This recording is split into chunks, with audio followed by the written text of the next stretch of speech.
Good afternoon, everybody. Welcome to Post Talk Live. My name is Drew Armstrong. I'm the executive editor here at Endpoints News and your host. Now, today we are going to be talking about a story I have been waiting to blow up for months. It is finally time for the telehealth and compounding showdown with pharma. As anybody who is tuning in probably knows, you saw that yesterday the telehealth company Hims and Hers said it was going to start selling a compounding version of Novo Nordisk's weight loss pill, the Wegovy pill. Novo pretty much immediately threatened to sue. The FDA has weighed in, and we are looking at a little bit of a battle royale about one of the biggest blockbuster categories in pharma, with big implications for what it means for brand name drugs, market exclusivity, patents, and all of that. We're going to unpack what's happened, how this might play out legally and regulatorily, what the stakes are, and what happens next. I am joined by our own Shelby Livingston, a reporter for Endpoints Health Tech, who covers the compounding and online provider space, and by Edgar Asby, a partner at Fryer Levitt, who works on compounding and FDA issues. Shelby, Edgar, welcome to the show. Now, for those of you who are joining us on YouTube today, you can use the live chat and the conversation to ask us questions. If you miss us live, recordings are going to live on YouTube and Spotify. So I wanted to start this off, I think, as a little bit of a run up to, what's going on. I mean, we've had these weight loss drugs, injectable versions of this out there for quite a while now. They've become massive sellers, by some measures, I believe one of the fastest selling drugs of all time, huge blockbusters for Eli and Lilly. Every drug maker is trying to buy these assets, get them in their pipeline. People think that this is going to be probably the biggest pharma category of all time. And at the same time, while that's been growing, we've had online health and compounding pharmacies selling their injected compounded versions of these drugs as well. We've seen a handful of lawsuits. We've seen a lot of complaints by the drug companies saying, hey, only our drugs are the real thing, so on and so forth. But it hasn't really stopped the compounders and telehealth companies from doing this. The FDA hasn't weighed in at this point. It feels like we've been fighting little skirmishes here. And then all of a sudden yesterday, this thing blows wide open, despite the fact that previous to this, billions of dollars at stake and lots of action. So I think, Edgar and Shelby, why is this finally coming to a head now? What about yesterday's move by Hims is bringing this to what feels like maybe some kind of resolution or conclusion, or blowing the market wide open? Shelby? I mean, it's a question that I have, because like you said, compounders have been making the Wegovy shots, the Zepbound shots for months and months, I guess years at this point, and they haven't been stopped. It went from making copies while Wegovy was in shortage to making these customized versions where they're adding different ingredients and changing the dosages. And I would say maybe it's come to a head because it feels different this time that there was never a shortage with the Wegovy pill. It just hit the market. And Hims made a very bold move to immediately start compounding it. Whereas with the shots, there was a long shortage and, it was perfectly okay for compounders to make the shot during a shortage, and everybody knew that. But what do you think, Edgar? I think there are several reasons, several things coming together to cause Hims to be as aggressive as to announce a compounded version of a branded drug that just got approved or just got launched a couple of weeks ago, right? We really don't see this other than, as you referenced, Shelby, unless there's a shortage or unless there's really, the traditional role for compounding pharmacies, creating a different dosage for specific clinical reasons that a doctor indicates that those clinical reasons are necessary. Or a different vehicle of administration making a syrup instead of pills, etc. But the difference, so we've had compounding pharmacies jump into this because of the shortage. And then those compounding pharmacies saw the size of the profits that they could make during the shortage. And once the shortage ended, many of these wanted to find ways to continue making them, right? And we're, at Friar Levitt, we represent many compounding pharmacies and many businesses associated in this area, not just GLP-1s, but also peptides. And those areas have exploded for the very same reason. Once you took away the ability to make once the shortage was over and these compounding pharmacies were no longer able to make these types of profits and meet the tremendous demand, then they've been looking, and this is why peptides also have exploded. It's a conflation of the influencers and the internet and making all this very popular. At the same time, you have compounding pharmacies that will make these very easily and are looking for other sources, profitable sources. But the other important component is the difference between an injection and a pill. I mean, the pill is just going to be a blockbuster. The injection's already a blockbuster. And how many blockbusters do we have that are injections, right? So the really, it's quite amazing technology, the GLP-1s, and it's met a tremendous need. I remember 20 years ago when somebody would say, if you figured out a pill that would make you actually lose weight, it would be the biggest drug ever. Well, they did that first with an injection, but the magnitude of sales that will take place now with a pill is obviously too attractive to pass up for an entity like Hims and Hers. Edgar, I want to ask you, I mean, so when we think about the kind of legal basis for being allowed to do this, you can customize for patients who have need, and as we think about what are the rules of the road? And then I think a question I have is how tested are these? Because it feels like, Hims has been, then a lot of these other compounders are kind of trying to figure out where the boundaries are. And I think what I am really interested to know is how firmly have those boundaries been drawn for cases like this? Or are we really in a little bit of newer legal territory or strategic territory here? Right. Let's go with the first question first. What are the rules, right? The rules are, after the shortage, the only exemption to the essentially a copy prohibition. So there's no prohibition. Compounding pharmacies cannot make essentially a copy of a branded drug in normal times when there's no shortage. That's just prohibited. But there's a narrow exemption that says if a doctor or a prescriber writes a prescription for a different either formulation, added some additional ingredient, excipient, or a removal of a preservative, making a version that doesn't have a preservative, and there's a clinical difference that the patient benefits from, then that is compoundable, even if it's a branded drug, right? That's the narrow exception. The other component or the other requirement of that is that that compounded version also can't be has to be if the dosage the milligrams have to be more than or less than 10% different from the branded drug, then it's possible, right? And so if a doctor says, okay, this standard dosage that is presented by Novo gives you these side effects, but I, as a doctor, I believe that a lower dosage that's not available will be beneficial to you and will have fewer side effects, then they write that. And that document, the prescription, is what goes to a 503A pharmacy. And that 503A pharmacy is permitted to compound that version, but it has to respond to an individual prescription.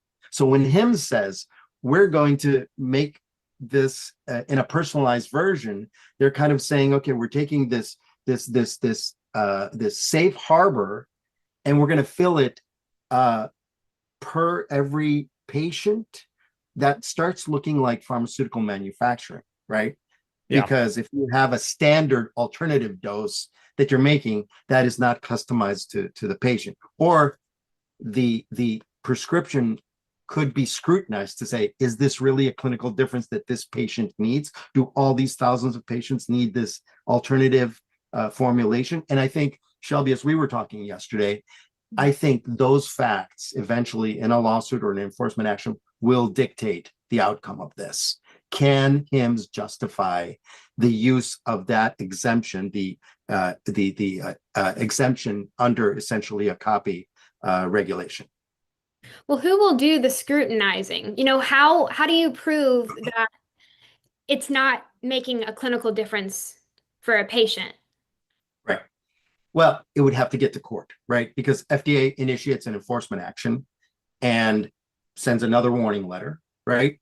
And they can do other things too, right? They can bring in the Justice Department and initiate some other types of penalties potentially. But Novo Nordisk can come in and say, this is unfair competition, Lanham Act. This is, you are eating our lunch. They wouldn't say that, but that's what would be happening. And therefore, we're going to sue you for unfair competition. You have not been approved you haven't put in the hundreds of millions of dollars that we did to prove that this is safe and effective. Instead, you're going straight to the patient with these compounded versions that are not FDA approved. And therefore, in litigation, those were the arguments and those were the facts that would be looked at. So there are two avenues of attack to Hims. One is FDA, and the other one is the maker of Wegovy. So one of my understandings of this is that, I think there's some, and Shelby, you probably know a little bit more about this, is like one of the things that makes the Novo pill, how they did this is like they have a special formulation that these peptides are very fragile. The reason they were injections first is because they can't, safely pass through the gut without being broken down by all the gut acids.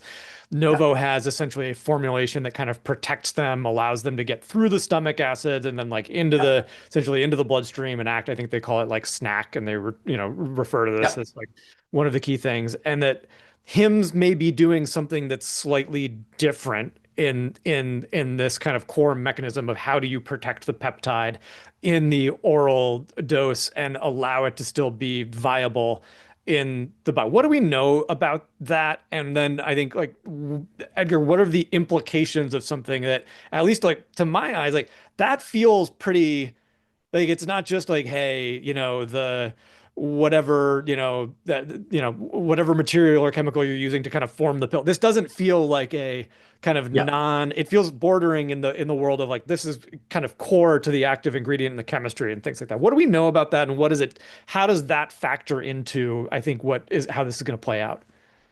Well, there's two big issues in your question, right? Yeah. One is patented technology that is protectable, right? And I think we should talk separately about patents and why. I saw in the Novo Nordisk announcement yesterday that they said, we're going to protect our intellectual property. Well, they haven't done it up until now because they don't want to have anyone challenge their patents, right? Whenever you claim infringement, the defendant immediately goes to the USPTO and requests an inter partes trial to invalidate that patent. They don't want to get into that game. These patents are too valuable, right? Yeah, and we should talk. We'll talk about that in a second here. But yeah, keep going. Yeah. So, but this is patented technology that they're saying. But I can tell you from compounding pharmacies that I'm familiar with that they have been converting. This is a different dosage form. That's what compounding pharmacies do. Yeah. So micelle technology and things that make it through the gut. Again, these haven't gone through phase 1 or 2, or phase 1, 2, or 3 of a FDA trial. So you don't have the type of data on the compounding pharmacies, but technologies are known in order for compounds to survive the first pass, going through the gut. And so I would say if there is Novo Nordisk's patent is probably valuable. They probably optimize it, but it isn't. They're not the only ones who have the ability to have that technology and to apply it to an active pharmaceutical ingredient. Yeah, I think one of the things I'm really curious about is like how hand in hand are those two things when we start to define what is the drug and are they making a version of the drug, the snack technology with the semaglutide, are those inseparable in some way as we think about this? And I'll be very curious to know how that gets sorted out.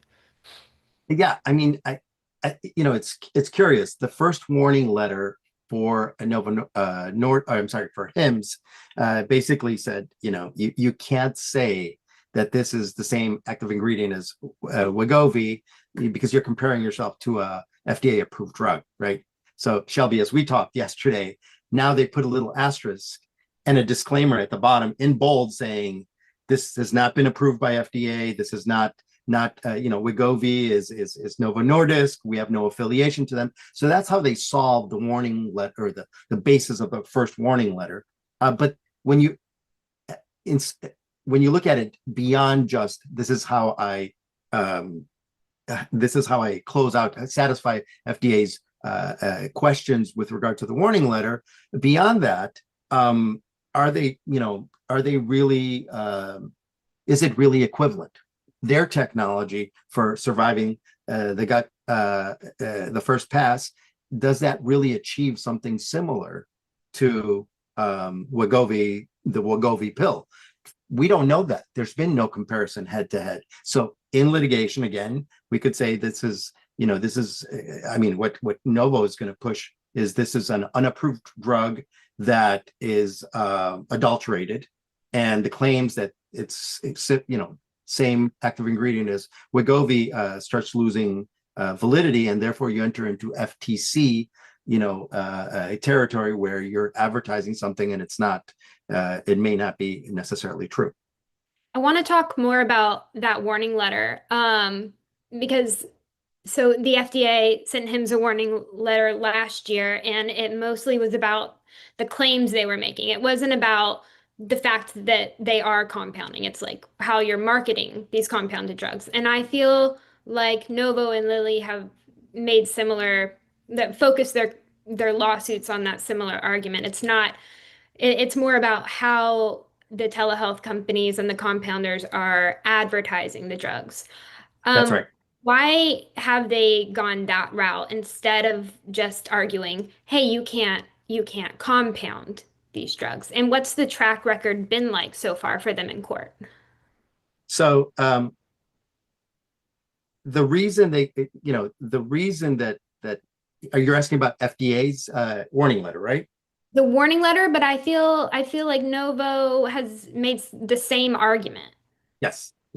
So the warning letter, so for FDA to issue a warning letter, they have to, everything falls into misbranded or adulterated when it comes to drugs. No matter what the violation is, you have a misbranded or adulterated drug, and those are violations of the Food, Drug, and Cosmetics Act, right? So it's the lowest hanging fruit because you have evidence, what's on your webpage, and that very easy analysis that you're making a claim that is not true, right? You're saying you're equivalent to Wegovy, but you've never gone through clinical trials, and so how can you say that it's? And that was FDA's argument, right? Very low hanging fruit, very easy to make. You can send out the warning letter, and you're going to get compliance. You're going to get action from the recipient of that warning letter. On the other side, when Novo is making trademark claims, violation of their trademark, you can't use our names of our drugs, or you are making claims that give a patient the impression that you're equivalent, again, when you haven't gone through this. So it's claims and trademarks, right? That's where they've attacked. When Novo Nordisk and Lilly have gone to court and tried to enforce the Food, Drug, and Cosmetics Act, they've kind of fallen flat on their face because it isn't like Prop 65 in California. You can't have a third party enforcing regulations. That's not the way the Food, Drug, and Cosmetics Act is enforced. It's enforced by the FDA. So if the FDA takes action, then you get a warning letter or something, more aggressive. But private companies, private citizens cannot accuse a company of violating the Food, Drug, and Cosmetics Act and bring a cause of action in court. They don't have standing, right? They're not the regulator. And so that's why those arguments haven't been made in court.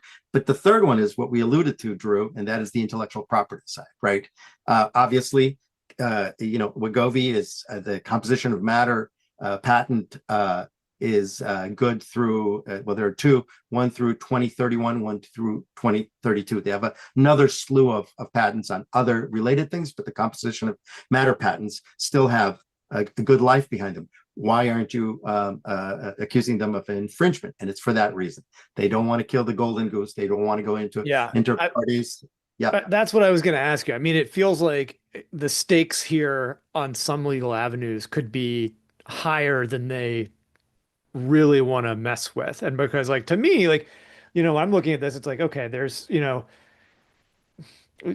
kind of like there's some big implications here, because if Hims can do this, why not do this on just about any other drug? And I think that's the big question that this starts to open up for me. Like, if they're allowed to move forward here and continue to sell this, like, I know there was a joke on Twitter, or X, sorry, someone saying, hey, compounded Keytruda is on the way for $145. Like, how do you think about the downstream implications of what happens here? Because to me, this feels like a fight that is as big as it is. It's actually even bigger than that. It is. And Shelby, you brought this up yesterday. This has implications beyond just Wegovy. Now, number one, there's never been a compounding pharmacy that's made as much money as Hims and Hers. That's the biggest one. So they're pushing the envelope. They're pushing the boundaries, right? And remember what context we're in right now. We're in the context where HHS is being run by an environmental attorney, and that agency, just like all the other agencies, have been Doge. So FDA, with whom I'm in contact with every week on my client's behalf, is down about 1,200 regulators that used to be there. And so enforcement actions are very selective, but they're there. We saw over 100 warning letters go out to direct to consumer marketing, and close to 1,000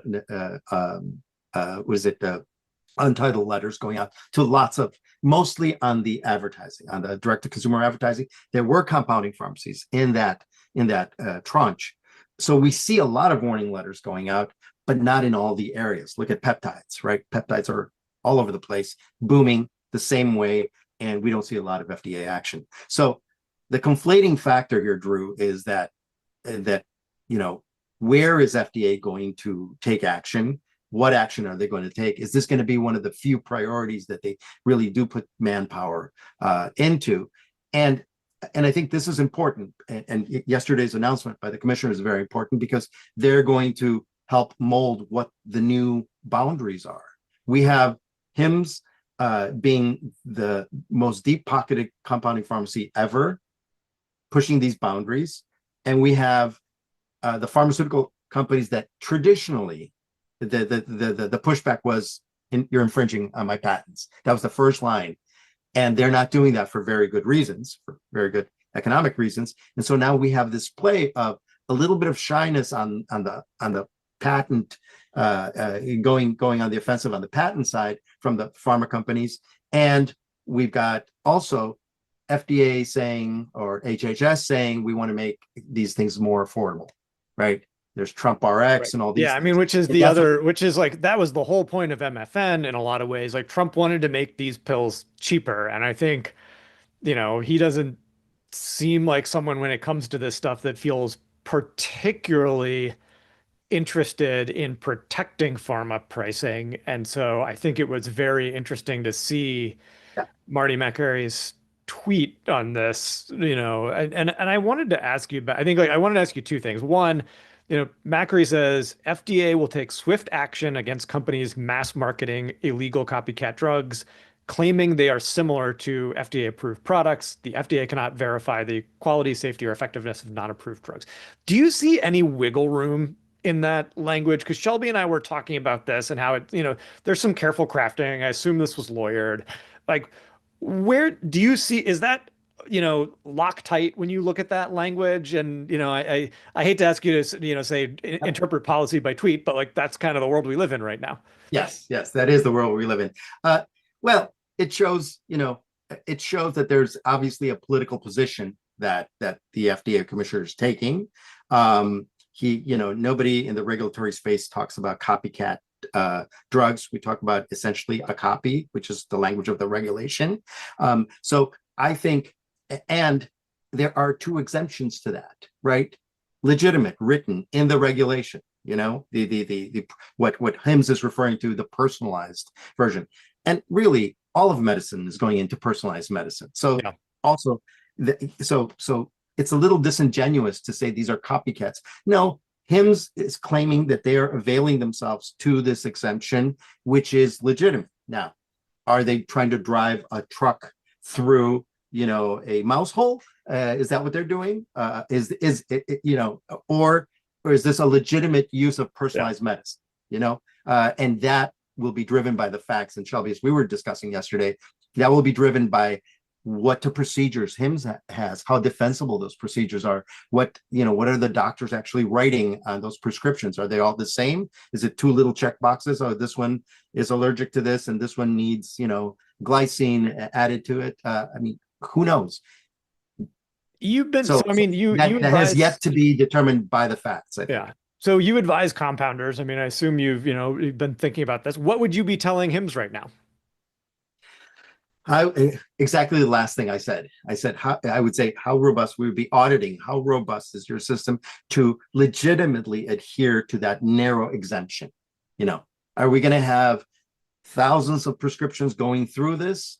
How are you going to do the quality control so that you remain compliant and within that exemption to the essentially a copy prohibition?